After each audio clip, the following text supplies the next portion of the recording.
obviously you make your move to FIU. Yeah. Talk about that whole, recruiting process, living in Ocala, and then, that full circle moment now playing back in Miami. So I was just talking about this the other day, man. That's funny. So, obviously was excited to go to Florida, you know what I mean, to really take my football dreams to another level. Because growing up, everybody, I dreamed of play. Like, football was my heart. Like, that was, you know what I mean? Still is, you know what I mean? But that was, love the game of football always, man. But my mom, she didn't care about football. So she was like, I just want you to go to a school that I like, you know what I mean? So I had wound up going to a school and didn't even have a football team. So when all of that stuff happened, it was just kind of like, again, like, God's plan for me to just, like, it was a bad, some unfortunate things that happened, but it winded me up in the best state that I could be. Bro, like, your story is the definition of it. It's just developing a level of understanding for the opposite position. For it to land where it did, that's unreal. Because they ain't respecting this Philly swag, you know what I'm saying? Like,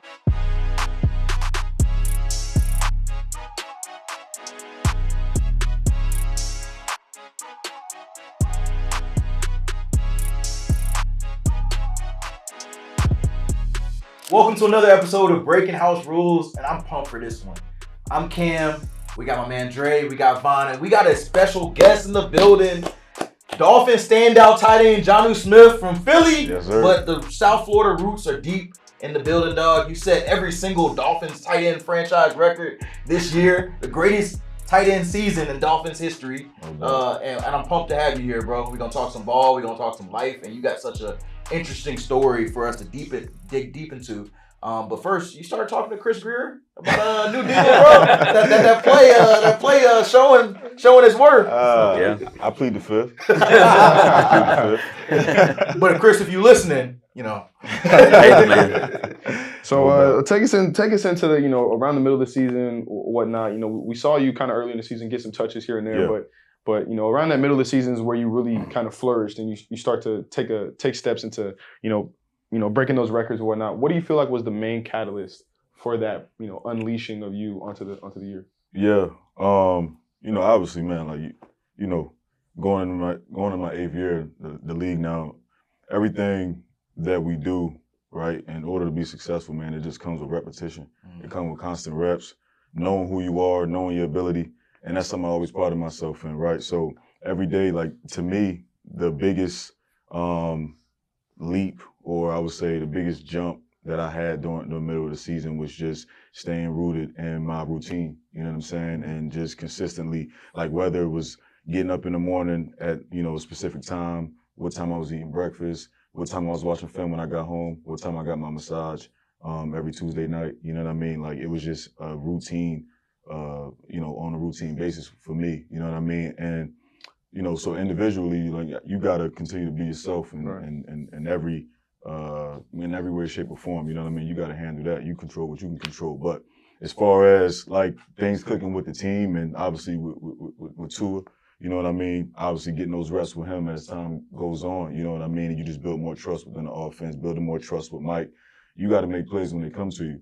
And you make plays when they come to you, more ops will come to you. You know what I mean? So I think it was just an element of that as well.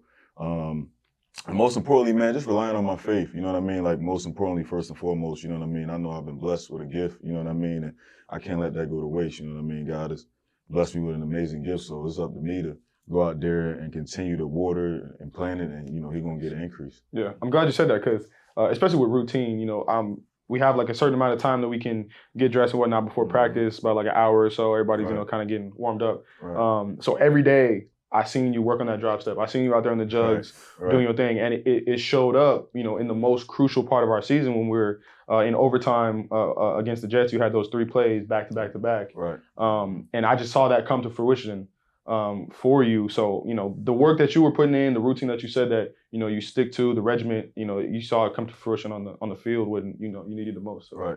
No doubt. No doubt. I appreciate that. Yeah, man. no doubt. You had that game this year against the Raiders where you had the 2 TDs, over 100 yards, and you launched the ball into the stands. Tell us about that whole moment, because obviously you had no idea where you threw that ball, and for it to land where it did, that's unreal. The crazy part is I got fined for that. What? I got fined for that, man. I I got didn't know the that. league. I'm like, damn, man, have some sympathy. You know what I'm saying? Man? I'm like, damn, my son caught it. You know what I mean? No But fun league. it was crazy because I had no intention of throwing it in the stands. Like, if y'all remember, right, that was the first possession of the game offensively. So we driving down the field. That was on fourth down. You didn't get it on 3. We went for it on fourth down. You know what I mean? So that was a big play. Like, you scored an opening drive on fourth down. Like, a lot of momentum. You know what I mean? So obviously, a lot of emotion. I throw the ball up in the air when I score, and it's crazy because I believe did we play the Rams before? That was the week before y'all played the Rams. Did we play the Rams Rams the was week a before? Thursday night game, but I don't remember if that was that. I can't remember, but earlier. Well, if we played the game, the Rams right. I'm pretty sure it was either the game before or it was right before that. But Tua in the Rams game had kind of hit me on the back shoulder, and I wasn't expecting it. You know what I mean? So this particular route, you know what I mean? I'm coming like, listen, man, like I got to make sure I'm here. Like Tua, man, gonna get the ball out anywhere, anytime, like you gotta have your eyes on the swivel, man. He's just so damn good with the ball in his hand. So I'm running this route, you know what I mean, and he throw a back shoulder, and sure enough, you know what I mean, I'm expecting it, you know what I mean. He got me on the back shoulder, and you know, it was just like, you know, it was a lot that came with that because I'm like, damn, I gotta be able to hit that, you know what I mean, like when I didn't hit it early in the Rams game. So to hit that play, fourth down, then I throw the ball up, you know what I mean, and I'm amped, you know what I'm saying, and I don't even know until the fourth quarter, dog. Alex came up to me, he was like, yo. I'm like, what's good? He like, yo, my girl was in the stands with your family, and she was like, your son caught the ball. I said, what? No. He said your family caught the ball. So I was like, oh damn, that's dope. Okay, you feel what I'm saying? Like maybe they wrestle for it or whatever. Yeah. I come after the game like, yo, you gotta see this. You know what I mean? And it's everywhere. And I'm like, yeah, that was really like a divine moment. You know what I mean? Yeah, that's fire. That was God had to be overlooking. Bro. That was a God-given moment, man. You know what I mean? And that was really the start of your breakout too. At home, in front of your family. You know. Yeah, it was. Do they sit in the same seats every game? Well, that's the family section. Okay, you know what I mean? So they switch. Like it's kind of they give you the just like seats in the family section, Gotcha. but it's not like the same seats every time. So imagine they could have been, you know, two Exactly. rows up, and the two crazy rows part down. is, I think I never scored in the opposite end zone. I never scored in that end zone. Yeah. I never scored this season in that end zone. That's wild. And so like that was, I don't know which touchdown of the year that was. I think that was my second or third. That was my second touchdown of the year, I think. And just threw it up, chucked it up, man, and it landed literally right here in his lap. So I'm tripping off you getting fined for that though. Fine, dog. Bro. It don't matter what. You couldn't appeal that and be like, hey, the I circumstances. will say it got rescinded. It got rescinded. You know what I mean? But like I'm there trying to. I mean, like it went viral. Like I was on Good Morning America. Like I was on Pat McAfee. And I'm telling like my story, like, yo, I just threw the ball up. Like the wind just took it, like God just literally took it over there. You know what I'm saying? Like, and I'm telling my story, and I'm on the phone with, you know, the reps from the NFL PA and, you know, the reps from the league, man. And I'm explaining myself to them. I'm like, yo, y'all, come on, man. Like, just let this one slide. You know what I'm saying? I'm not like a repeated offender, you know what I'm saying? But it was cool though, man. It was, like I said, it was a God-led moment, like, that me and my family will remember forever. You know what I mean? For sure, man. I'm glad you got it rescinded. And fine stuff is crazy. It's like Jordy Nelson's like the fine guy or something. Like Jordy Nelson? Yeah, like is I was. Really? For real? I got fined because I had like a cut block, but it was like a cut tackle, but I was going to actually make a tackle. And when he picked up the phone, he was like, "Hey, how you doing? Like, it's Jordy Nelson." I was like, "You're not just gonna breeze past it. You're Jordy Nelson, bro. Like, I know who you are. Like, you're a good player in the league. Like, It's Jordy Nelson. But the fact that you called a lot of touchdowns. After he's like, "Is there any other questions?" I was like, "Nah, bro. It's nice meeting you." Like, I'm a fan. Right. You know what I'm saying? Like, you know what I mean? Yeah, it was crazy. How it goes down? They give you a phone call? It's like a phone call. Yeah, you get on with whoever your representation is, like your agent or whatever. Like, you got to call the league. Yeah. It's a lot of former players in the role. Like it's a lot of John Runyon, like he one of the top guys. He do like all the suspensions and stuff. I remember when Aziz got suspended, they was bringing back John Runyon tape. Like, hey, bro, you used to light dudes up. What are you talking about? Especially after the whistle. Yeah. But we're talking about moments. I want to take you back to week 1 because I remember that was a moment that shocked everybody. Right. You know. Before the Jazz game, Tyreek Hill gets detained by police, and you and Calais go out there trying to help him, trying to de-escalate the situation. Can you take us back into your emotions, you know, during that moment and then the aftermath of seeing how it all fell out? Right. Well, first and foremost, man, thank God that we made it home. Like, no doubt. Just being real. Like, you see what's going on in this country. You got, you know, and just to, you know, bring their names up. You know what I mean? You got George Floyd and Tamir Rice, and you know what I mean, just so many different people that of my skin complexion, Tyreek's skin complexion, Khaled's skin complexion, that unfortunately it didn't turn out the way that it did. You know what I mean? I'm not saying that to say all cops are bad, you know what I mean? But unfortunately, the reality of it is we live in this society today where, that's real. you know, we got to deal with those things. You know what I mean? Yeah. So I'm just grateful that we made it home that day. It could have been a lot worse, man. And Tyreek was the one that really got the brunt of it. You know what I mean? Like, I was just there being a teammate. Khaled was just there being a good teammate. And, like you were saying, like, just walking you through that day, man, like, I'm literally just on my way to the game, get my mind right.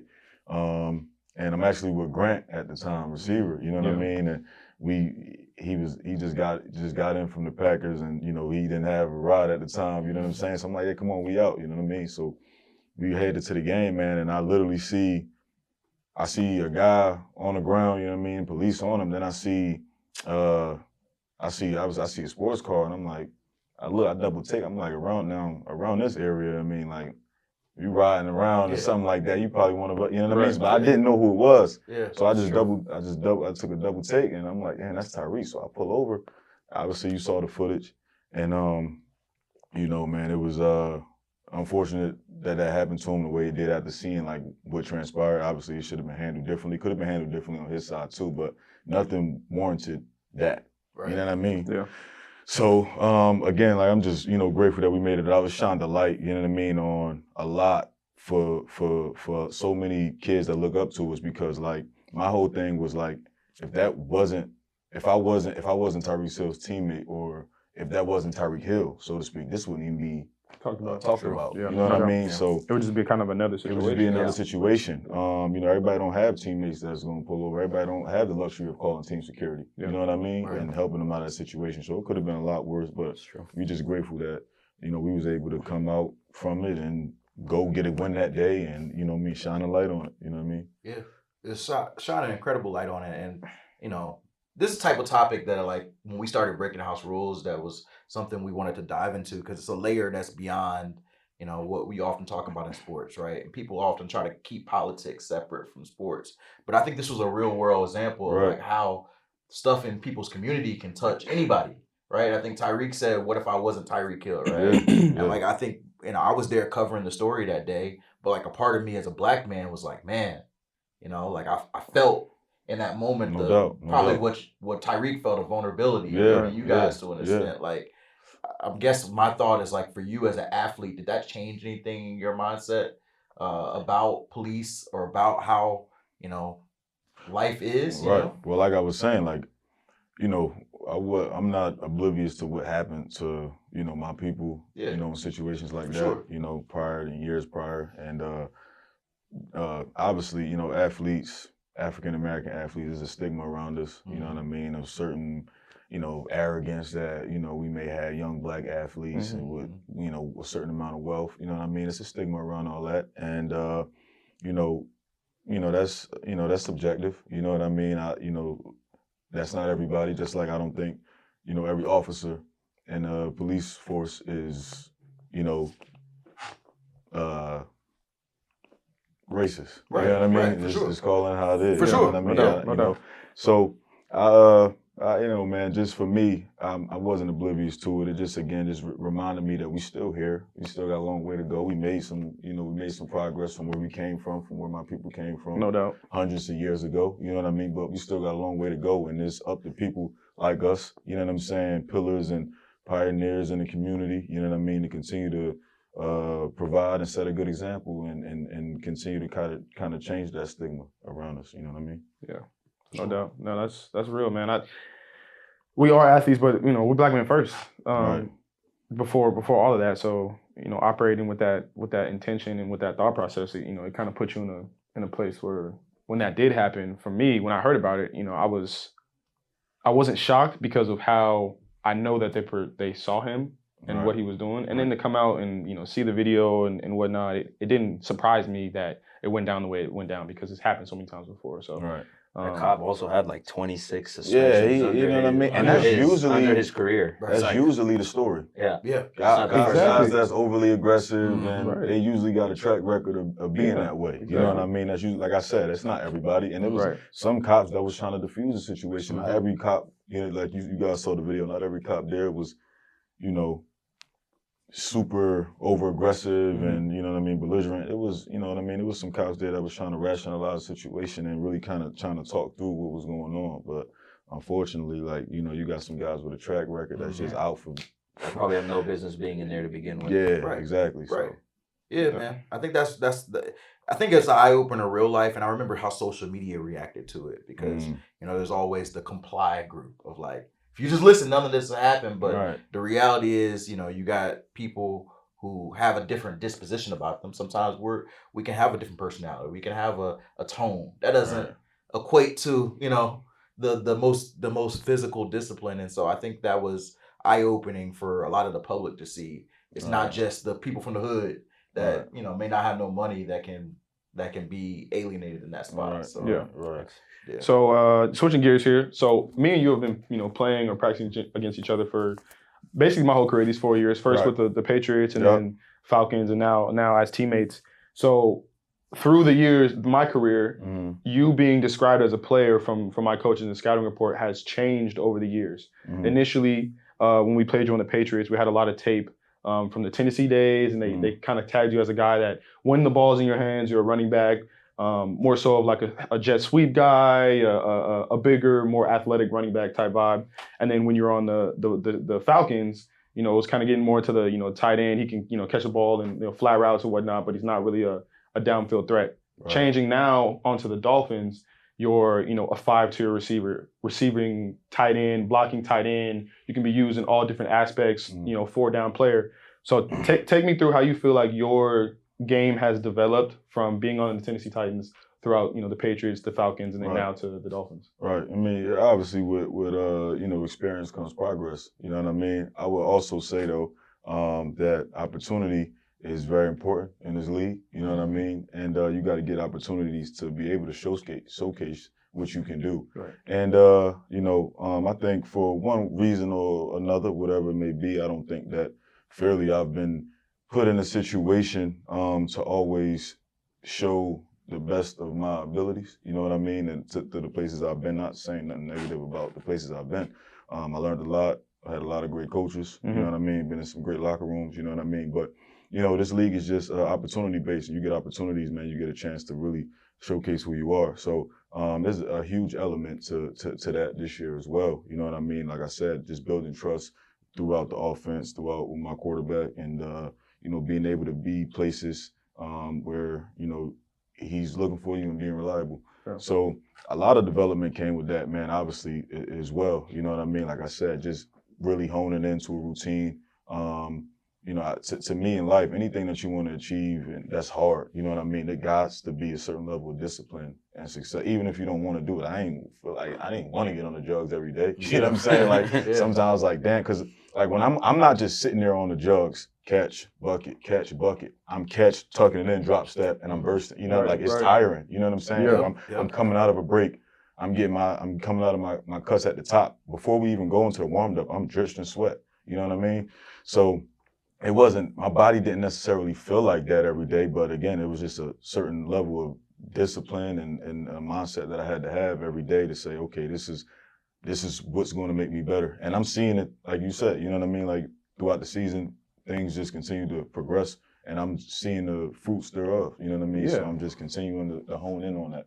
No doubt. I mean, regiment and discipline breeds confidence. Confidence breeds success. Absolutely. Throughout the year, we did one-on-ones for quite a long time. We battled. This year, we battled back and forth. What was those battles like? There was some days I got him, some days he got me. Battle. You know what I'm saying? But and through that, it's just developing a level of understanding for the opposite position and understanding of your body position, your body control, how he wants to run his routes, how I can be attacked based on my coverage and my technique. And it's just developing a rapport with what you're doing, and it just adds a level of confidence so that when you go out there, like I'm seeing him run the same type of routes, be successful, and I'm excited for him on the field because I know what he's trying to accomplish and how he's getting to that point and how it's developed over this season and the work that he's putting in against me, with the jugs and how he's putting that work in. So now he's able to reap what he's sowing and bear the fruits of his labor. So it was just dope for me to be able to see you develop, with the opportunity obviously, but develop throughout the your career and see that outside looking in. Now seeing it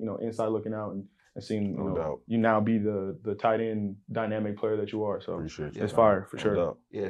I love what you said about opportunity because sometimes you get into places where your skill sets just are not utilized the right places. You see it all over. Yeah, everywhere. I ain't the only one. You see it all over. Everywhere. You see guys, you like, yo, where did this dude come from? Yeah, right. Like, oh, he just became a better player overnight. Mm-hmm. You know what I mean? Yeah. No, that's not the case. He just wasn't given a certain ops. Yeah, no doubt. And so the opportunity came for you this year, and I was so happy for you, bro, because I remember started covering you in Tennessee. Yeah, you got drafted. You had to wait your turn behind Delaney, and you kind of go through the process. And I don't think people really understand your journey. When people talk about really coming through the trenches and making it, bro, like your story is the definition of it. I know you lost your dad early on in life. Your brother. You go through your situation with your brother. Your best friend is killed. And so can you maybe take me to your upbringing in Philly and maybe how you got out of those situations? Man. Philly was needed during my, it was needed. Like, you know what I mean? Like, it's me being a man of faith. Like, I believe everything is divine, and I believe everything is just, for a reason, for a purpose. And I needed Philly. You know what I mean? It was a lot of where I got, my want-to from, my grit, obviously growing up in Philadelphia. Like, and this, trenches everywhere in the city, whether it be Compton, California, whether it be Atlanta, you know what I mean? Whether it be Miami Guard, whether it be Ocala, you know what I mean? It's everywhere across the world, you know what I mean? That was just mine, you know what I mean? So growing up in Philly, it was the inner city, you know what I mean? So it was everything that you can imagine that was in the inner city. That's what we had, drugs, crime and poverty, that's where I lived. And I lived inside the city. I didn't live outside the city, you know what I mean? Some of these people, I'm from Philly, but they from Conshohocken, you know what I mean? Or they from, Harrisburg, you know what I'm saying? Or they from King of Prussia or Willow Grove. Nah, I'm from Philly, you know what I'm saying? So growing up in the city, man, it was definitely rough. My pops, like you alluded to earlier, like my pops passed when I was 4. I left my mom to raise 6 kids on her own in the inner city, you know what I mean? It was me, I'm the youngest of 6. My mom and my dad ain't had no kids outside of them. So we was real tight-knit, you know what I mean? A tight-knit family. And my pops, unfortunately, man, he got into a tow truck accident, while he was on the job. He was a working man, hell of a man, just trying to provide for his family, and died on the job. And, it was a big thing in the city. It was in the news, and, the mayor, showed his support and all of that, man. Like, my dad's funeral was huge, man. People was lined up, all the way down the street, you know what I mean? Just because, my dad was respected in the community, what he did, and, all of that. But, after my pops passed, my mom was just left alone to raise 6 kids on her own, and a woman raising, 4 girls, 2 boys on her own, working 2 jobs. My mom, like, strongest woman I know, man, like just different, you know what I mean? Like to be able to take that on full court and just smile through it all. Like I didn't know we was poor, you know what I mean? Like you don't really know that because you still, you're a kid. Yeah, you're a kid. Right. You still, want Jordans and you want the Xbox and you want the P5, but you don't know how hard it is and the sacrifices that she making to get you those things, you know what I'm saying? So,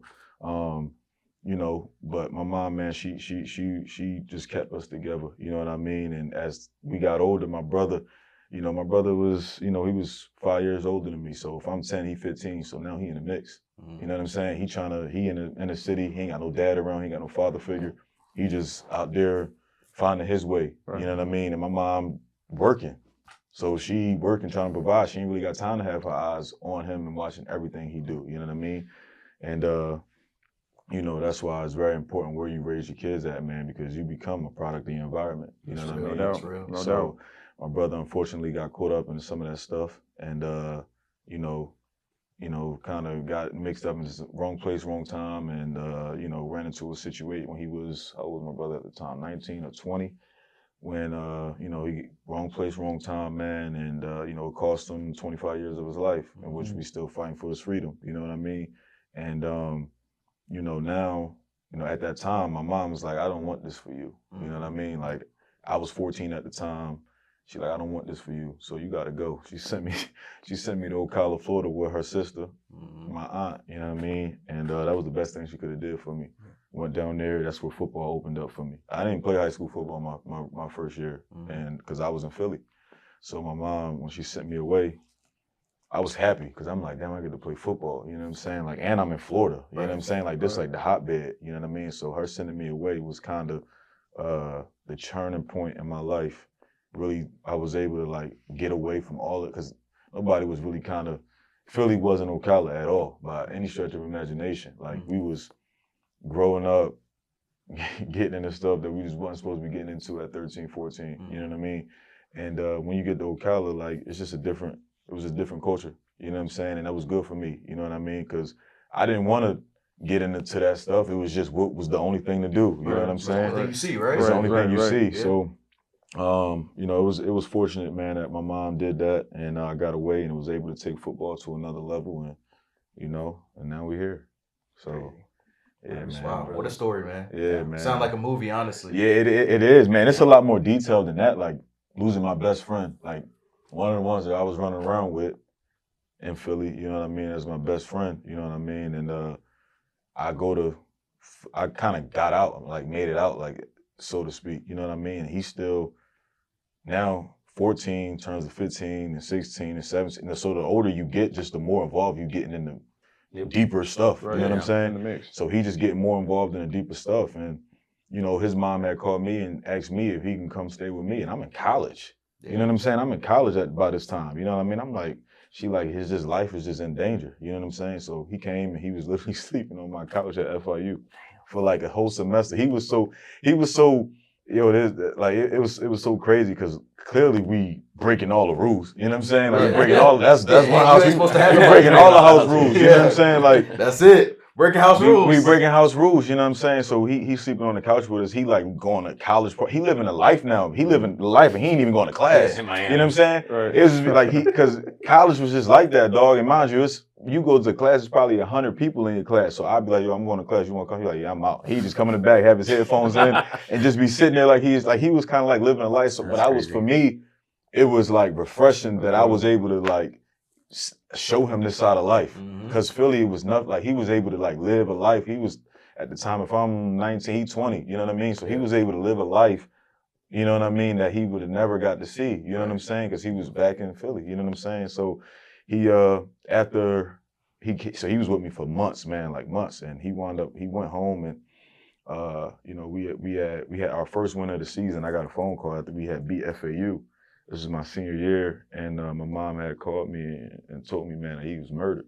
You know what I mean? So that was right after the game. I'm celebrating. I'm about to go out, celebrate, and yeah, man, that messed me up. You know what I mean? And having to go through my senior year and finish it out, and just not call him after the games, and him, it was just crazy because he was just up there with us. You know what I mean? Yeah. All my boys became his boys.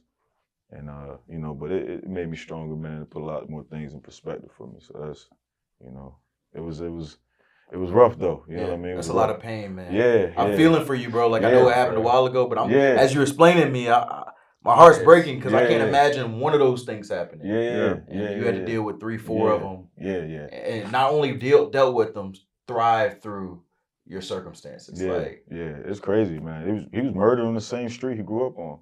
Like, that's just what Philly was, what it is, you know what I'm saying? Like, so it's just, but again, like, I ain't saying that to say, like, well, my story could be, I always say this, like, my story could be a horror story to some and a fairy tale to me. Like, don't get me wrong, like, I know it's people going through, through way, like, seeing people get murdered right in front of them when they was babies, you know what I mean? Like, real trauma, you know what I mean? But, like, I'm thankful, like, that I'm able to just move forward from that stuff, you know what I mean? And just be a positive. Like, I still go back to Philly and hold camps for that reason. Like, I know how dangerous it is in the city. So I just try to impact the youth. I hold my annual camp there every year, you know what I mean? And do it where I grew up at, you know what I mean? That's dope, bro. That's real. It's a good perspective too, because it's easy to kind of get lost in all of Yeah, that. yeah. And it brings you, you see these guys, sometimes it brings them right back in, Right, Because dog. it's what you know. 100%. Mad respect for real. No doubt, man. They always say there's 10 Michael Jordans in the hood that never got out. Hey, that's the fact. I be looking at some dudes that I be like, yo, he was from such and such from the hood was way better than him. You know what I mean? But opportunity, man, and you know what I mean. Everybody don't got an aunt that's living in Florida that they can go away to. You know what I'm saying? Sure. Yeah. Sweet. So Good Morning Football was it? They had done a thing about you being the Fresh Prince of Ocala. Yeah. How did that come to fruition? Like you got to talk about that and. Yeah. Like I said, like so that was the whole like me going from like the big city, you know what I mean, Philly. You know how like Will Smith grew up in Philly. You know what I'm saying? Like my mom sent me to my aunt. You know what I mean? Like and my uncle, he got Will Smith got sent to Uncle Phil. You know what I'm saying? It's a cool connected story.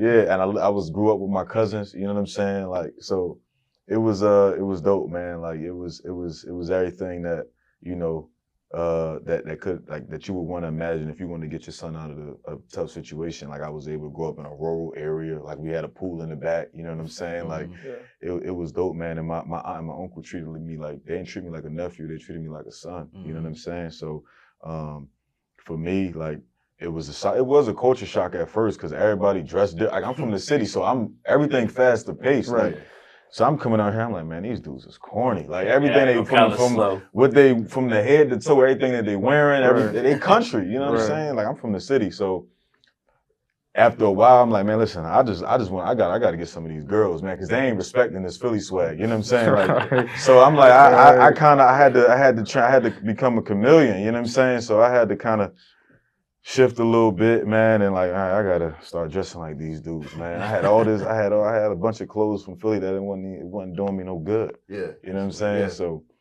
it was a culture shock in that sense, man. But it was like I said, that's what they called me, man. Fresh Prince of Ocala. Yeah. A lot of Carltons in there. Yeah. That's funny. So you live in Ocala now. Obviously, you make your move to FIU. Yeah.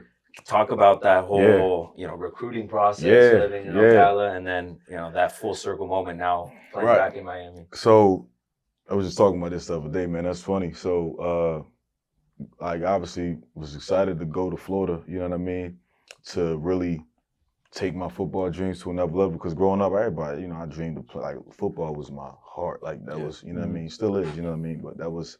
Love the game of football always, man. But my mom, she didn't care about football, so she was like, I just want you to go to a school that I like, you know what I mean? So I had wound up going to a school and didn't even have a football team. So when all of that stuff happened, it was just kind of like, again, like God's plan for me to, like, it was a bad, some unfortunate things that happened, but it winded me up in the best state that I could be, you know what I mean? So I get there and college, that's when I realized how big college football was in the South. Because I grew up in the North, you know what I mean? And it was all NFL, like it was pro teams, you know? I'm the Eagles, you know what I'm saying? Like, it was all pro teams, you know what I'm saying? Pittsburgh Steelers, it was all pro teams, the Giants, you know what I mean? So when I got to Florida, I was like, damn, like they really only care about college football. Like I didn't even watch NFL football when I got down there. Yeah. And the college football to me, that's when I grew a love for like college football. So going into my sophomore, like I played my sophomore year, I played quarterback. I was on JV. That ain't work out, you know what I mean? I was nice with the ball in my hands though. I guess I still kept that ability, you know what I mean? And I could throw a little bit, but I ain't have we wasn't that good, man. But I wound up getting moved up and it just wasn't panning out at quarterback. And during spring, practice, he like, yo, you gotta move to tight end. Yeah, I'm gonna move you to tight end. I was like, damn, man. I mean, you were hurt. I was hurt because I was like looking up quarterbacks with my skill type in college. Like, damn, all right, let me see. Like, I'm thinking like this is my path. You know what I mean? Yeah. That kind of hurt me because I got moved up from JV to varsity, and now I'm playing quarterback. Now I'm competing for a quarterback spot for the first spot, and I ain't get it. You know what I mean? And I'm gonna put you at tight end. And it was the best decision he could have ever made for me. And shout out Coach Ryan Hearn, man. That's my guy. I love him to death. And he made that, and it was just natural. Like everything was just like a lot more. Like it was a lot less thinking for me. Like it was like catch the ball. If it's low, go down and get it. If it's high, go up and grab it. You know what I mean? It was just natural. It wasn't. and like I'm making plays in practice. I'm like, oh, and I'm like, I just caught the ball. You know what I'm saying? Like I just went up and caught the ball. Like it just came a lot more natural to me. You know what I mean? So now I'm shifting gears. Like maybe this is my niche. You know what I'm saying? So now I'm not getting recruited. I'm undersized. I'm like 6'2", $190. You know what I mean? Like I'm like 6'2", $190. Yeah. So I'm not really getting recruited. This is my junior year. I don't really have. I was coming into my own still, you know what I mean, and just trying to really I wasn't getting a lot of targets in the game, you know what I mean. So I really wasn't getting opportunities, you know what I mean. But coming into that spring going into, I was still a junior, but when you play in high school, you know what I mean. Like spring football is big. That's when you get recruited. Right. That's when you get recruited. So I had a 4-year playing my junior year at tight end, and it was okay, you know what I mean. It was nothing crazy. But going into that spring, I got like super, super comfortable with the position, like of knowing like, okay, I'm a tight end. You know what I mean? Like I'm a tight end. This is what I need to do. This is what I need to put on tape. More so with that, like I need to show like I'm dominant in the run game. I'm dominant in the pass game. You know what I mean? So, and that helped me a lot. So when I was being recruited, they come into practices. I'm just doing those things in practices, and all of these schools, man, recruiting me. And I'm going to camps. And I'm killing the camps. Like, you know what I mean? I'm like, yo, somebody got to throw me an O. You know what I mean? Like, offer. You know what I'm saying? I'm like, somebody got to throw me an O. Right. Nobody was throwing them. And they like, man, like, Ole Miss came out. I'm killing the spring game. They like, listen, they pulled me aside. I'm like, hey, I'm about to get my first one. It's SEC. You know what I mean? They ain't throw it. You know what I mean? They be stingy. And, they like, yeah, man. They like, so they all, I'm like, coach, what they say? He like, man, they just don't know if you're going to be able to put on the size and keep it. Because I was athletic as a motherfucker. Like, I was always athletic. And they was like, they don't know if you're going to be able to keep your size, man, and still be this athletic. That was kind of the story. And then one practice, FIU came, and he called me. He was like, yo, he was like, I think you might get an offer. I'm like, by who? He was like, FIU, they really like you. He was like, he's like, this is what I'm going to do. I'm going to put the smallest guy that we got on our team at DN and just maul him every play. He like just maul, and I feel bad. It was like this Asian dude. I feel bad. I was killing him. I felt bad for him, but I'm like, listen, dog, you'll appreciate it later. You know what I mean? Like he took one for the team. You know what I'm saying? Appreciate you, man. So I had a practice. I do what I do, man. And then he called me in the office, and after the practice, and he wound up calling my coach, and he was talking to him for a little bit, and I remember him calling me in the office, and he put me on the phone. He was like, listen, man, we're going to offer you. And Coach Cristobal was on the phone, and I was like, snaps. Mario Cristobal was on the phone. Nice. Yeah, and he was like, but I still want to see you myself. I want you to come to my camp. So I'm like, I got the offer, but I don't got it. You know what I mean? Yeah. So, but I was like, it's cool. Like, I'm going to go out and do what I do. So my uncle drove me up to the camp, and I killed the camp, and he offered me, and I committed on the spot. You know what I mean? I committed on the spot because I was going into my senior year. It wasn't much, like, I wasn't like I had no crazy traffic flow. You know what I mean? Right. So I was like, you know what, man, this is a Division I offer. All I wanted to do was play college football. That's all me and my boys used to do was get on. We would skip class or whatever and just go look on the computer and just go to ESPN 300, see who up there, like all day, just looking at ESPN 300, like, man, I know I'm better than him. You know what I'm saying? Like, we played him last week. Yeah, like we played, you know what I mean? That's all we did was talk about recruiting, you know what I mean? And just getting to college. Like getting to the NFL we didn't even think about that. It was just getting to college, you know what I mean? So like D1, that was just going D1, and that was the only thought process, you know what I mean? So we go, you know what I mean? So FIU, I go to the camp, and I do my thing. You know Edwin Patter? The name sounds familiar. Okay, he was there at the time. He actually back over there, but he was holding the bag, and I'm striking the bag, and I'm fucking his bag up like I'm, you know what I mean, man? And he like, damn, I curse him. I'm good.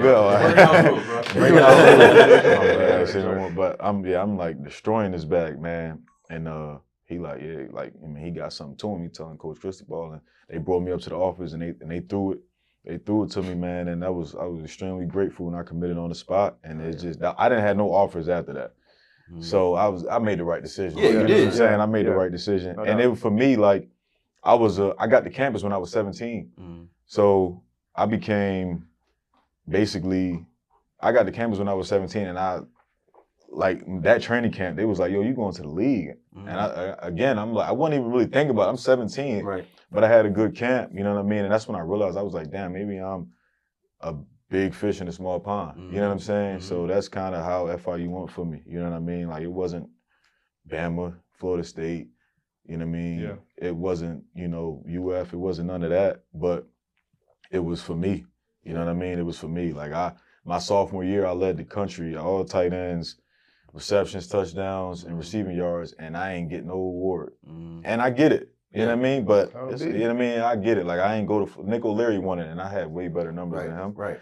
But he went to Florida State. They went to the Natty, and, I get it. Yeah. You know what I mean? So it was for me, though, man, and I appreciate it. I had a great time. I love FIU, man. Like, I had all my homies that I'm closest with to this day is from you closest with your homies from college. Yeah, you know what I'm saying? Because in the NFL, everybody got families, everybody going home. You with each other all day. You know what I mean? So those still my guys, man. And FIU it was a part of the journey. You know what I'm saying? Hell yeah. Snub for top tight end of FIU and snub for a Pro Bowl this year, bro. This got my man Jonnu. He should have definitely been in the Pro Bowl. I'm used to it, man. You used to it. I'm used to it, dog. It's all good. But you became a 3rd round pick out of FIU, which most definitely blessing. Unreal. One of the highest draft picks in recent memory. Because outside of it was T.Y., you, and Maurice Alexander, and a couple other guys, but those of recent. Jonathan Cyprian, Jonathan Sip. I just saw Sip at the Orange Bowl. That's my guy. That's my guys, man. So it was definitely tough coming out of because we were mid-major school. We not really win. I didn't win at FIU, man. We didn't go to a bowl game. I think the most wins I had one season there was 5. Yeah. You know what I mean? So it was definitely tough, but like again, man, they only take one team. For sure. And Tennessee took a chance. Cristobal was your head coach the whole time? No, so let me tell you this. I got to tell you this. So after I commit, you know what I mean? That was like in the spring or summer or whatever. Right. I played my senior year. And Cristobal comes with D-Train, Dennis Smith. He come with they actually both of them at UM now. Really? Dennis Smith, he was the tight ends coach at the time. They come to my house and my aunt cook a big dinner for them. They bust down, man. They have a great time. You know what I mean?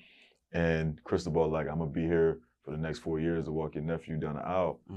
A week later, my coach called me. Mind you, this is my only offer at the time, and all I wanted was, the Division I offer, because now I'm walking in school with my FIU hat. I'm stunting. I'm chilling with my girl at the locker, stunting. Like, I'm big time. You know what I'm saying? Like, big man on campus. Big man. You know what I mean?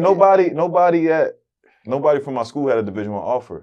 So I was the first one. You was him. I was him. You feel what I'm saying? Yeah. So I'm feeling myself. So my coach called me in the office. He like, listen, Buck. He like, Cristobal just got fired.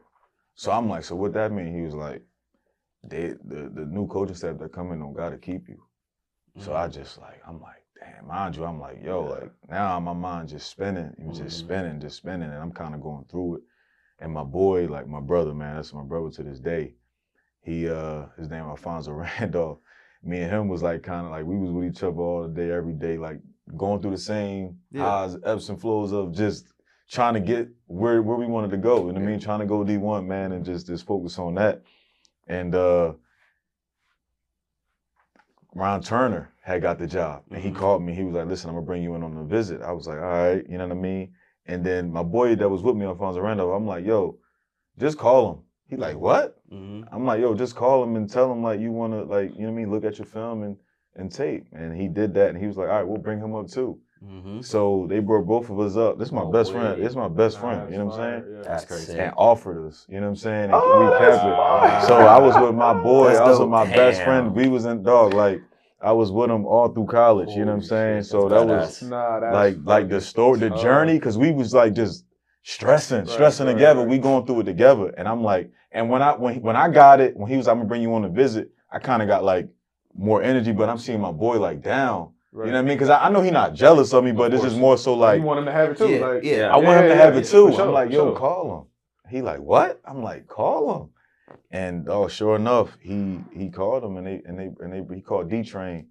No, he didn't call D-Train. Who did he call at the time, man? I can't remember who he called. But I told him to call one of the coaches, and he called him, and they was like, all right, we'll bring you up. They saw his tape, and they was like, we'll bring you up. And that's dope. That's fire. I was my best friend all through high school. I mean, college, man. I got the same type of story because me and Verone, he played with us his rookie year, and then he went to the Cardinals. Yeah. My best friend through college, like we playing together. Yeah. I played nickel, he played safety. Like that's my dog. That's lit. Yeah. And the Dolphins, my DC called me 2-3 years ago. Called me, was like, yo, we got bro, McKinley, like we think about it, I'm like, sign him. Like, Yeah. they ain't no That's sign him. We playing together. Like, we finally got on the field. He worked through practice squad and whatnot. He Yeah. finally on the field. Like, we walk out on the field together again in the league. Like, I That's feel that. heavy. That's heavy. I feel that. And then my That's best friend heavy. from high school, he made it to the league. He's on the Niners. So, Oh, for real? So after he's on practice squad. So after the game, like, we jersey swap. I'm standing there with his jersey, standing there with my That's jersey. lit. You know what That's I'm saying? lit. Hell of a story, dog. I That's what's up. feel that, bro. That shit Yeah. like, Yeah, that's real. Nah. That's life stuff. Right, Yeah, that's right, life. right. Nah, that's life. That's Yeah. life. I mean, that's stories you tell your kids. You know what I'm Absolutely. saying? Like, For no Absolutely. doubt. You talking about best friends, and I know you were talking about your one growing up earlier. And Yeah. I'm aware that you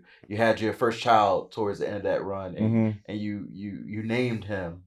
Yeah, As yeah, part yeah, of yeah, your yeah. So best his friend's middle, name.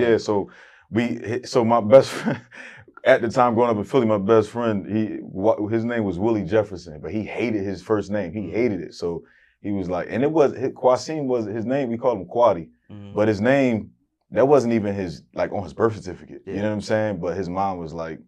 It's a crazy story behind it, but his mom Sound like his a Philly mom- story, bro. Yeah, for sure. yeah, yeah. But so she just named him Kwasim, and that's what everybody called him. And then from that was Quadi. You know what I'm saying? So we just always call him Quadi. You know what I mean? Quadi. So we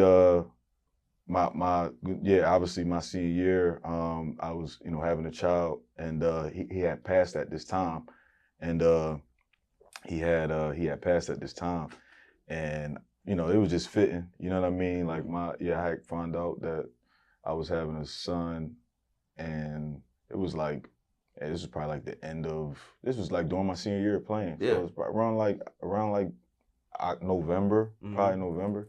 You know what I mean? And because my son was born in March. This was like November. And I just like, man, I'm gonna name. So his first name is Jayan, but his middle name is Kwasim. Yeah. Yeah. So, That's a special honor for him. yeah. Like I'm sure he up in heaven, bro. Yeah, Smiling man. down. Yeah, man. Yeah, no doubt.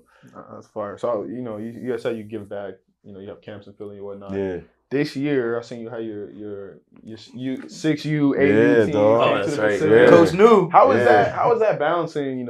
Player Jonnu Dog. and Coach New, while also trying to everything else going on. In your No life? doubt, no doubt. So I was like, I'm super invested. So it started off. I just started coaching January 24.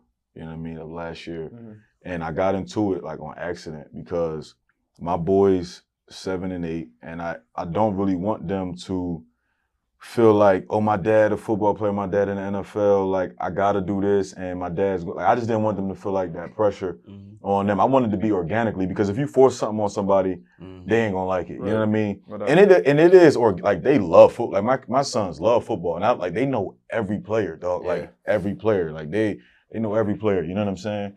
So it was my actually it's crazy. My brother Maxie, man, he was just here. You know what I'm saying? Oh, yeah, yeah. that's my manager. And That's what's and up. like, he family though, but he was the coach. Yeah. And he was like, listen, man, I need you to be OC. I'm like, man, I ain't doing that. He like, yo, just come out, just see how you like it. I'm like, yo, I'm not doing that. I don't want my kids to feel that. And he like, listen, man, just trust me, like, just see how I go.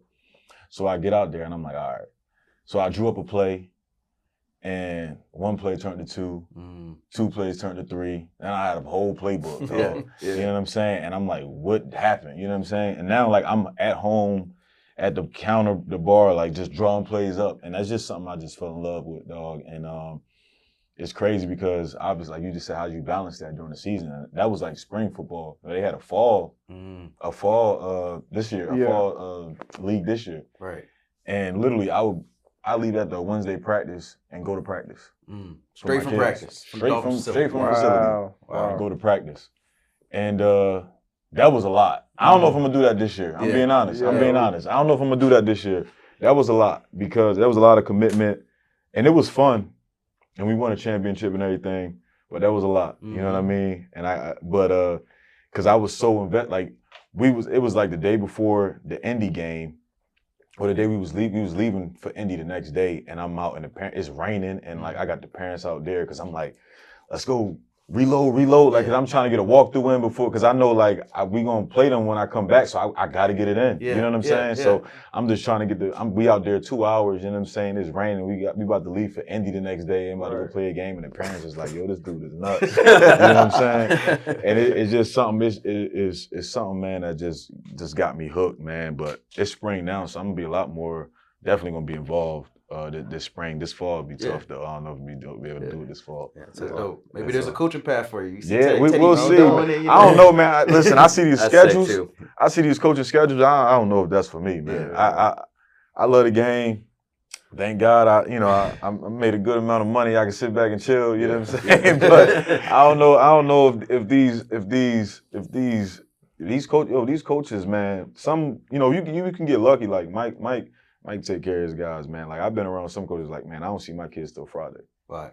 Yeah. I got a wife, I got kids, so I can't do that. Yeah, bro, I can't do that, man. Like, especially with money, like, certain point where you're just like, you know what, it ain't fucking. You're like, hey, I love you, man, but fuck it, man. Yeah, I need somebody else. I got enough. I don't need money that bad, Right, for sure. Kind of piggybacking off the coaching stuff, right? You brought up Mike, but you've had a couple of different coaches. You had Vrabel, you had Belichick, Arthur Smith, and now Mike. Yeah. What's been the biggest difference between, I guess, all of their coaching styles and where you're at now? Yeah, so actually, my rookie year I had Mike Mularkey.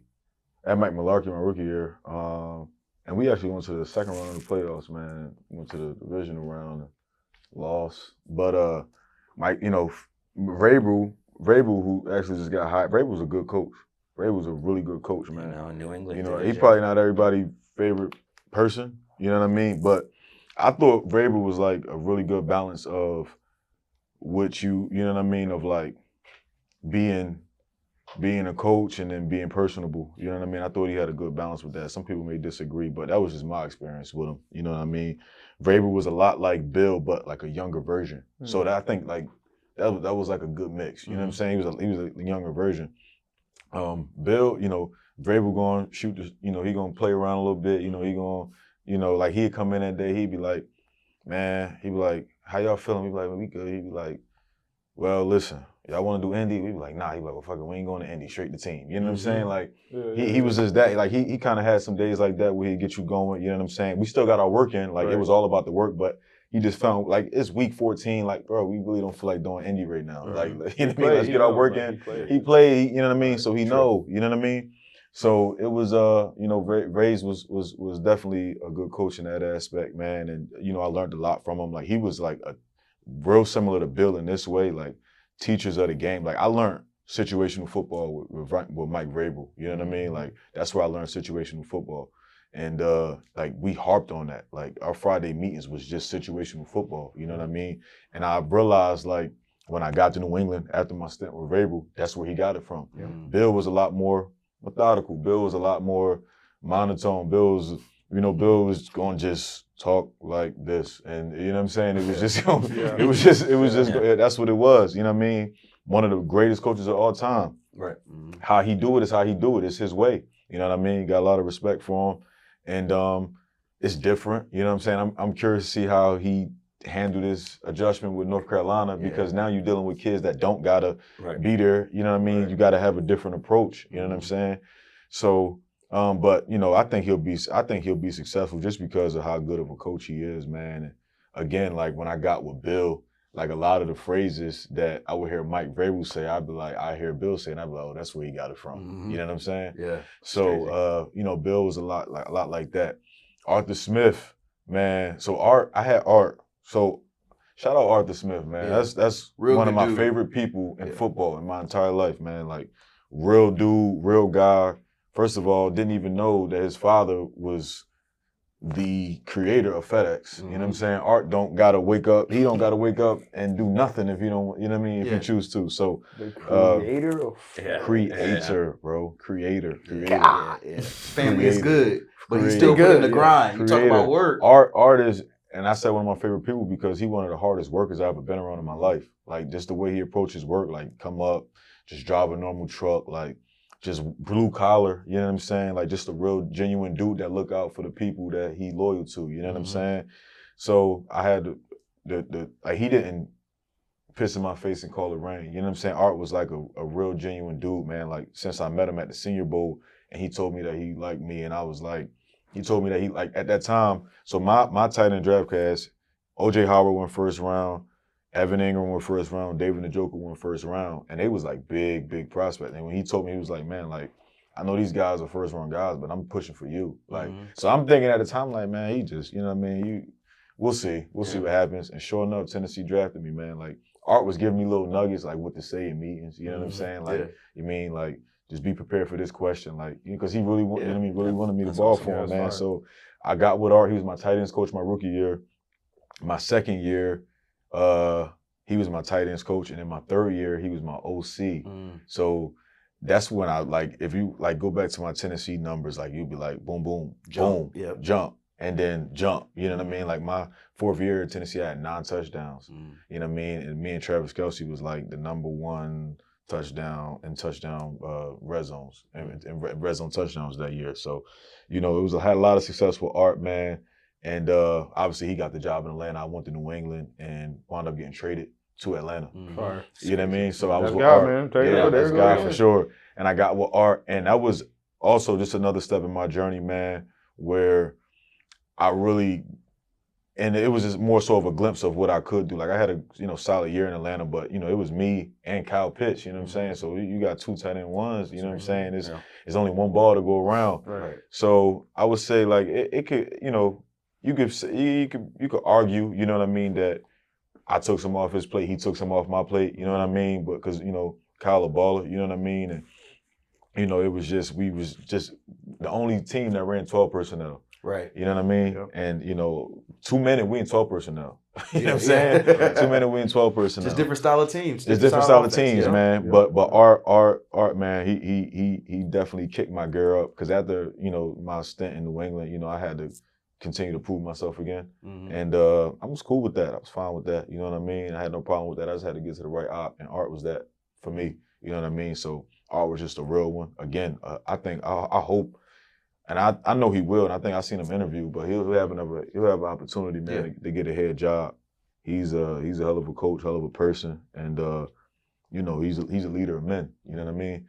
And Mike McDaniel, Mike, one of the best guys I've been around as far as like taking care of players. You know what I'm saying? Like I feel like I could play 20 years. You know what I'm saying? Like just by the way he take care of guys' body and is mindful of that. You know what I mean? Especially the vets, the older guys. You know what I'm saying? That's important, man. Yeah. You know what I mean? So Mike is the young phenom, the offensive genius. You know what I mean? Like being able to see the game from the way Mike's seen it and being able to really like, this is like the way he simplify areas on the field, and it's not rocket science, you know what I'm saying? You know what I mean? The way he may explain it, it may sound like rocket science at first, but as you just continue to trust in the process, you like, I'm gonna, like it was things that Mike told me that I was gonna do before the season started, you know what I mean? And although I didn't see it, it happened. You know what I'm saying? I didn't see it, like initially, it just happened. I'm like, oh damn, he was right. You know what I mean? So learned a lot from Mike in that aspect, man. But like I had a lot, that's 4 great coaches that I played under. You know what I'm saying? So definitely had a pleasure of playing for 4 great coaches. Yeah, a lot of great coaches. You know what else I have a pleasure of? Oh! Johnny, like what the hell was that? What's that? That one I wasn't ready for. Howling with the Wolves. Howling with the Wolves. So my last name's Wolf. Howling with the Wolves. A couple things I saw through the week I want us to burn on and vibe with. I was just waiting for him to set it up because as soon as you started, okay, he was out with the coach. I'm like, all right. I'm just waiting on it. I'm waiting on it. And pleasure was it. I wasn't ready for it. No doubt. I was in Buffalo this past week doing the Bills Broncos game. I'm going back to Buffalo again this week for the Ravens game. But Jonnu, you have a lot of interesting takes about Buffalo. I think early this summer, you described Buffalo as the worst place in the world, and their Buffalo wings ain't even good. Facts. Where did your feelings of Buffalo come from? Just from being there, man. Like just going up there, just traveling there. Like I tell you, they got they fans go all out for them. Oh yeah, I say that. Shit else to do. I give them that. They fans go all out for them, but they ain't got their wings. It's just You ever been you've been to Buffalo? Yeah, a lot. You know what I'm saying? Like Too many times. Honestly, Buffalo remind me of like when you watching when watching one of them apocalyptic movies and like the world is about to end and there's just nothing there, there's just nothing going on. Yeah, they probably gonna grind me up again. Yeah, Game of Thrones, like deep into the north. Yeah, type but things. and Buffalo fans hate me too. It is what it is, man. I don't care. You know what I'm saying? Yeah, like, fuck Buffalo. It is what it is. Facts. You know what I'm saying? But yeah, the wings ain't even good. The wings overrated. Actually, no. You know what? I ain't gonna lie. So the past couple of years I've been playing Buffalo. I never had good wings. This year though, I had some. When we went to Buffalo, I don't know. Those wings was fire. Where y'all get them from? I don't even know the I name. can't remember But the place. our nutritionist had ordered them.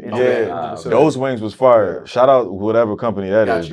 But every other wing I had was trash. Yeah. You know what I'm saying? But yeah, man, I ain't too fond for Buffalo. I don't really care too much for Buffalo. It just is what it is. Yeah. You know what I'm saying? I hear you, bro. So when you said that, what was the interactions with Bills fans? Oh, they was at me. They was at me. They're Respectfully ruthless. though. They're Respectfully. ruthless. Yeah. Respectfully. They defend they defend their home. Like I'm like, first because like my notification, I'm like, who is this? You know what I'm saying? I'm like, dang, like, you know what I'm saying? And they just they going in. I'm like, well, listen, man, ain't got nothing else better to do. Yeah, so that's fair. Yeah. That's all they got to do up there. Is You're football, right. They so. passionate at a different level. Yeah, and they are gonna defend their base, you know. Buffalo's not my favorite city to go to. I wouldn't say it's the worst place in the world. What's worse than Buffalo right now? Like if you had to pick. So honestly, my personal perspective, Boston is the worst. 32 or 32 to me.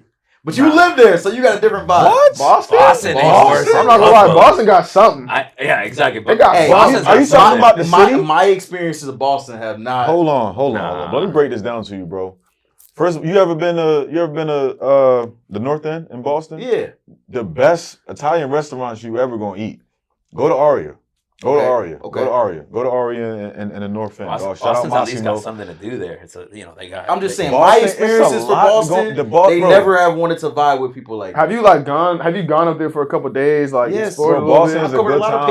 Boston is a good time. So you just don't fuck with Boston. Boston, they got bro. Fenway there. Bro, every time I walk into a place in Boston, I feel uncomfortable, bro. They make me feel uncomfortable. We're gonna have to bring them back to Boston, bro. Like every single one, bro. It's the where look, like, go, vibe. What is when it, you go to Boston though? The city? Yeah, the city. The city was so to me, Boston, and I'm gonna say Boston is like a very, very, very minuscule version of New York. To me, like fair. Just the vibe that you kind of get, like it's cold, the tall buildings, is to me Boston like Newberry Street. You ever been to Newberry Street in Boston? I don't think so. Not bro. Boston it's a lot, man. Boston and Buffalo don't even compare. I was expecting they don't even compare. I thought you was gonna say something like Green Bay. I mean, Green Bay is very low on the list too. Cleveland. But like my personal vibe with Boston has been different probably than everybody else. So you was walking into Boston like you walking to Cracker Barrel and they like, bro, Cracker Barrel might have been kinder. But that's no way. That's like every Cracker Barrel. That's like every Cracker Barrel. I don't care. You can be in LA and go to Cracker Barrel. Hey, I'm from Mississippi, and there are certain places you don't go in Mississippi. No, I felt the same way when I walked to Boston, bro. Damn. You felt that way? Oh man, I wouldn't get. I definitely. Boston is one of the most. I'd rather be in Boston than Nashville. Really? Yes, all day. I'd take Boston over Nashville. Nashville got some. See, you like Nashville? Nashville was cool. I like the food in Nashville. I'm not a honky tonk guy. Nashville better than Buffalo. I'd rather be in Nashville than Buffalo. I'd rather be in Nashville than Buffalo. It do got a honky tonk, but that's what I couldn't really get with though. Yeah, like the country honky tonk vibe. And it's growing now. No, they said it's a lot better. Okay. They said it's a lot better. If you like country music, Nashville's dope. Yeah, I don't like it. Yeah, but if you don't like it, then you probably don't have any reason to go. Yeah. All right, we'll agree to disagree on Boston. But the second thing I wanted to burn on, and speaking of Boston, this past week we saw a lot of change in the head coach and GM room. Right. And one of the most interesting things for me was seeing Gerard Mayo, Patriots head coach, Antonio Pierce, the Raiders head coach, Rand Carthon, the Titans GM, all fired within 1 and 2 years. And the common denominator are all black. And that was obviously my first thought. I'm a reporter. You got to do your job. I'm sure there's circumstances and context for each round, but I got to think like there's only certain type of guys that may get a lack of patience from different organizations. So it's something I've been burning on for this last week of ownership and who they give patience to. And why is that? And so that's where I want to burn with that for you guys for a second. I know you guys both have experiences playing for different type of coaches, but do you see any differences, in the league and maybe how a head coach is when they're black versus they're not? I'll start with you, Vaughn. Specific examples. I mean, I played under Flo, right? So I know there was a lot of stuff in the background that I'm not well versed in. Yeah. But in terms of just like black coaches getting 1 year for a team that already isn't built up or they don't really have an opportunity to establish a culture, and then you fire them. Just outside looking in, seeing AP and Gerard Mayo get fired after, from what seems they did as much as they could with the tools that they had, like. You start to really like scratch your head. Like, if this was the guy that you were going to go with the year prior, and you give him this roster, knowing that the roster isn't what it needs to be, and there were some moves made. Rosters in football. Exactly, there were some moves made, and you kind of set up for some early draft picks in the next year. Right. Allow him to establish his culture, go through the free agency. Right. Like, you start to scratch your head, like, why now all of a sudden just fire him after 1 year? You know what I mean? When you knew that he didn't have the tools necessary to be successful, why fire him after an unsuccessful year in his first year? So it definitely makes me, it's an uneasy feeling because you got to work twice as hard to get just half of what they got. Right. You feel what I'm saying? But at the same time, it's like, I hope nothing in the background forced their hand to fire them, but I would be... I would be ignorant to think that it wasn't because, or that part of it wasn't added in because they were black. Yeah. It seemed like it's a common denominator. Yeah. I could be wrong. I hope I'm wrong. You know what I mean? No doubt. You know what? I actually say this too. Like Frank Wright. You know what I mean? From Carolina. Went to Carolina. Yeah. He was he was in Indy. Yeah, he didn't last a year. Carolina. And didn't last a year. You know what I mean? So it's again, that's. You could argue that case as well. Yeah, you know what I mean? true. But however, it does seem like, guys of certain, ethnic backgrounds is getting, getting the boot a little early. You know what I'm saying? But I think like Vaughn was saying, man, like you coming in and inheriting an unfortunate situation, like what do you expect? You know what I'm saying?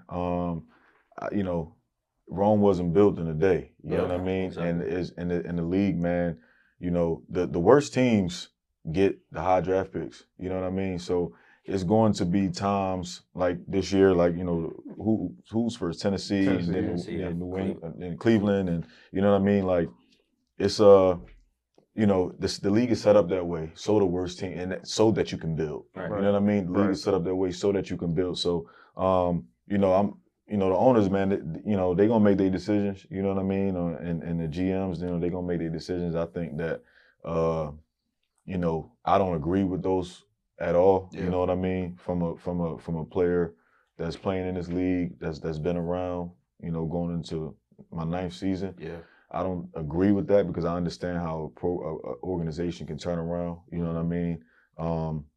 And like Ron was just saying, man, like when you inherit a roster like that, you know what I mean? You really look to compete, develop, be competitive. You know what I mean? Like you don't to say like, yeah, we're gonna go and you know what I mean? We're gonna make a run in the playoff. Like, yeah, you know what I'm saying? Like that's just unrealistic. Now, if you do, that's a bonus. You know what I'm saying? Like that's great. You know what I mean? Don't get me wrong. And nobody's out there trying to like the players that's out there is trying to do their job, earn their keep. You know what I'm saying?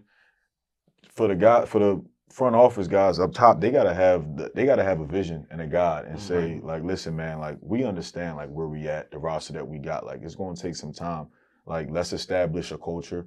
You know what I mean? Let's get the right guy. Like everybody was big on AP last year. I remember that. Yep. Everybody was Galvanized big on team. him. Devontae Adams, I think, said he was. He's Max like, I'm not gonna Crosby, be Devontae there Adams, unless all AP's there. Everybody was big on him. You know what I'm saying? Everybody was big on him.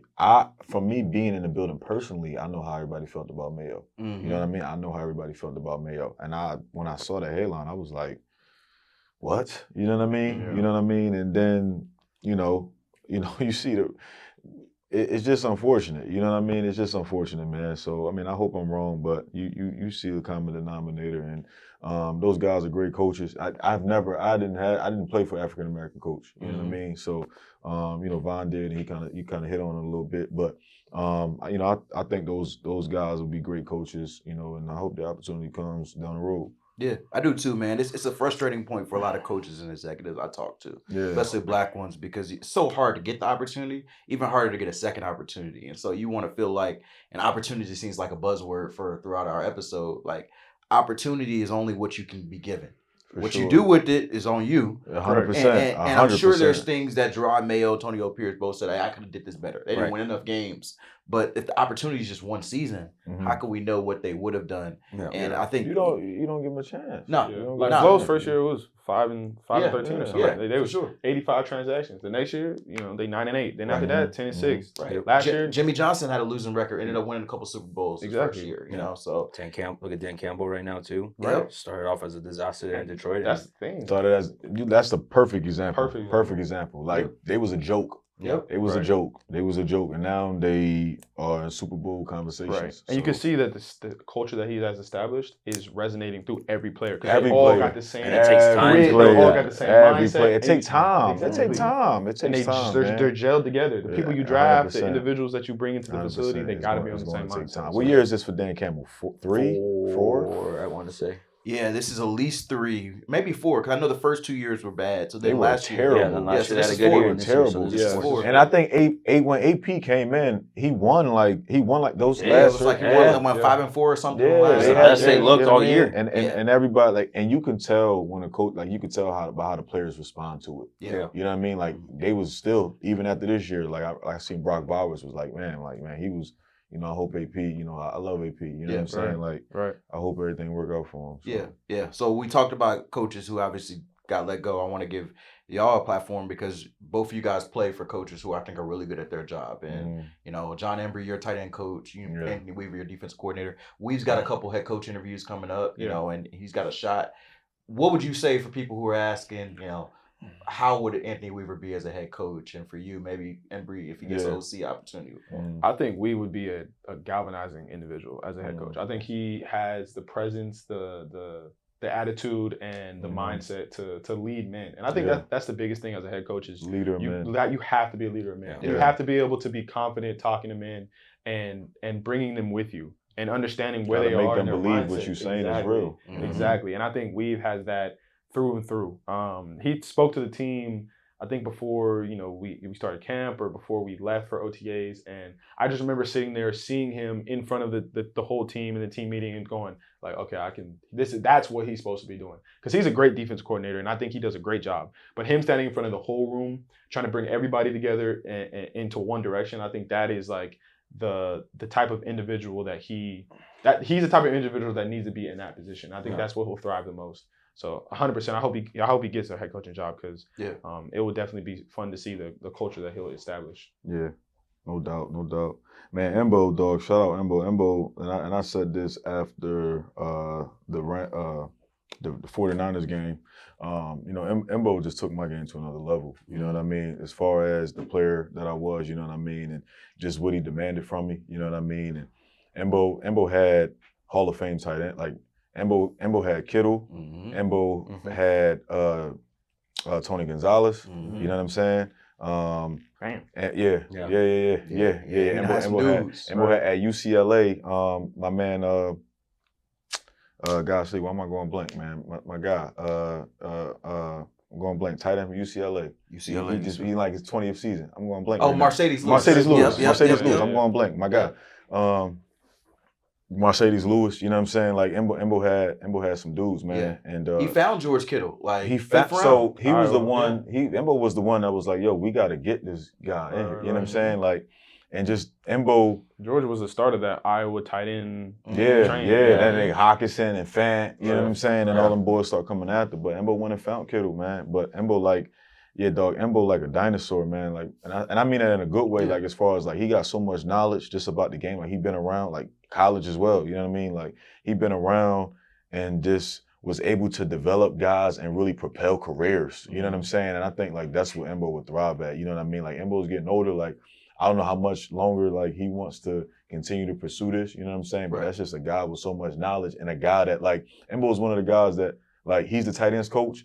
But he's everybody coach. You know what I'm saying? Like everybody like rock with Embo. You know what I'm saying? So like he was one of them guys, man. And that's important. Like I don't know how much he would want to pursue, or get into, head coaching. But I mean, Embo, man, like that's a guy that will be able to relate to a lot of people and really make you believe what he's saying. You know what I'm saying? And it's not BS. You know what I'm saying? So, and just Embo was, I have a good game, dog. I go for like, I don't remember a game where I had like 10 catches, 100 yards or something like that. So Embo would be like, you should have had 300. You know what I'm saying? Like, and just be in the meeting like, this is, I mean, like, come on, dude. Like, you know what I mean? But like, not in an asshole sense, but like in a really like, come on, like, I know you can do this. You know what I'm saying? Yeah. And just hold me to that standard. You know what I'm saying? Like, and just always do not get tackled by the first guy. You know what I'm saying? Like, just certain nuggets like that, man. Like, I just respect the hell out of Embo, man, and just where he took my game. Hell yeah. Well, we're starting to wrap this thing up. Just quickly, I want to go through the game picks for this weekend. We'll go through these games, see what y'all got for the NFL games. We'll start to wrap this thing up. Let's do it. Divisional playoffs, Chiefs-Texans. It's hard to go against the Chiefs. Yeah. Can't go against Pat. I don't care. I really don't care how he's playing or his numbers is not what his. I don't care. Like Patrick is doing. He's like, listen, I did the numbers. I got this. I'm just gonna win games. Right. I'm gonna find a way to win a game. Right. Yeah. It's gonna come down to 2 minutes. I'm gonna win. Right. Yeah. And I think I'm gonna go Chiefs. Chiefs make it 4-peat. Chiefs. King stay the king until you get them beat. So they the kings right now. Lions, Commanders. I like the Lions, man. I like Dan Campbell. I like what he does. The grit his team has. They're playing good ball. They got good offense. So Jaden can shock the world. Yeah, he can. He can. I like the way Jaden Daniels playing, man. I think he's playing with a lot of confidence. I think it's a lot of momentum around him right now, especially after that last one with Tampa. In Tampa, you know what I mean? But I just think that culture right now, that culture is just taking over any field that they walk on. Yeah. So. It's also like the city itself of Detroit. Yeah, like they travel.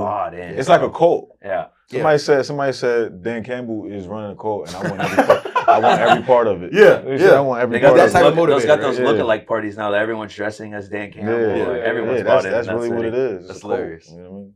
You got the Lions too. Lions.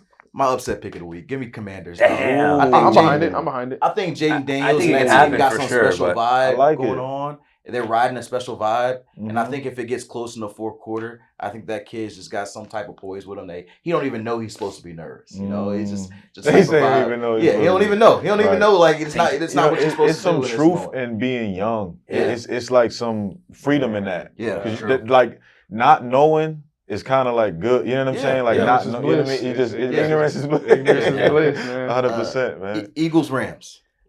I'm gonna go Eagles. Run the damn ball. Gotta do it to your Eagles, bro. Whoa, Give me the Rams. Run the ball. Give me the Rams. Okay. That's your upset pick. Okay. I got the Rams last week over the Vikings. I'm gonna keep riding with the Rams. Yeah. I think they're playing well, bro. They are playing well. This is a tough one, man. I don't know, man. This is a tough one. Seemed like it was a little bit of tension going on after the game. You know what I mean? And then Philly after that win. Yeah, you know what I mean? that's true. But, That's true. AJ Brown reading the book. They've had tension all. They've had tension, but that's the thing. and then AJ, he man, come out AJ next defense. game and have 10 Exactly. for 190. Yeah. You know what I mean? Right. So I mean, but I'm a rock. I mean, we'll see, man. But I'm a rock with Philly. Yeah. I'm a rock with Philly. I think Philly is the most talented team in the NFC. With healthy Saquon. There's a lot of questions about Jalen Hurts right now, but I think they're just trying to play careful ball. They're playing conservative, not turn the ball over. It's not sexy, working. but if you win that way, Exactly. That's what's Mahomes. That's Mahomes. Yeah, it's not like he's not 30 for 45, 30 for throwing for 400 yards. Yeah. Right. So Eagles for me. Last one, game of the week. I'll be at this one. Bills, Ravens. Ravens. Ooh, It's okay. a great Can't game. go Bills, bro. Can't go Nah, I Bills. can't go Bills either. This is gonna be. I think this is gonna be the game of the playoffs. Yeah. Honestly, man. Yeah. You got the two MVP favorites going at it. I think that combination with Derrick Henry and Lamar Jackson is too much though. Yeah, I agree. And I'm gonna go with Baltimore. Give me the Bills. I know we got 3 Ravens. Give me This guy the Bills. hates Buffalo and he's picking. I don't hate Buffalo. It's not my favorite place. I could have been up here and I could have been extremely more disrespectful with that, but I was just like, I'm gonna go. Yeah. Just like, hey, I was, you know what I mean? Yeah, Baltimore a much better city than Buffalo. 100%. Oh my God. 100%. I think the Ravens are amazing. I think that honestly, this is my pick. Whoever wins this game is gonna get to the Super Bowl. I think the Chiefs get upset this year I like that. by whoever wins this I like game. that. But I just like give me that. the Bills I like that at too. home.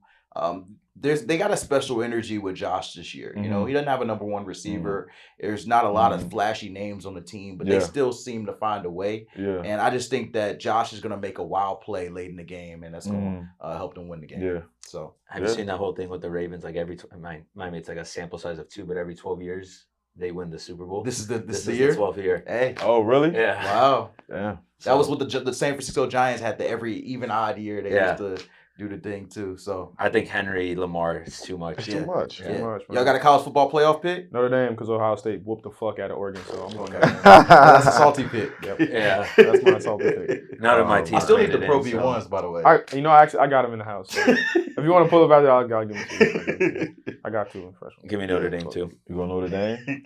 Who you going? Notre Dame for me. I think that defense, Marcus Freeman, that group, they'll take over. But it's gonna be a heck of a game. I know Ohio State's a favorite. So Penn State blew that game. Yeah. That Orange Bowl game. Yeah. Man, I probably this one is tough. I think I'm being biased here because I like Freeman. I like Freeman, so I'm probably gonna go Notre Dame. Yeah. I'm buying what he's selling. Right. I'm with you. I'm buying what he's selling. I'm with you.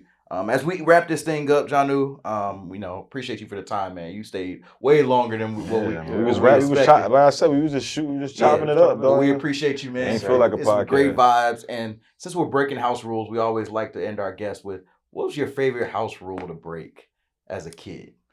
Well, so when I moved to Ocala, man, me and my cousin used to always sneak out. We used to always sneak out. My uncle knew what was going on, though. One time we snuck out the back door because we had a door that led outside in our room.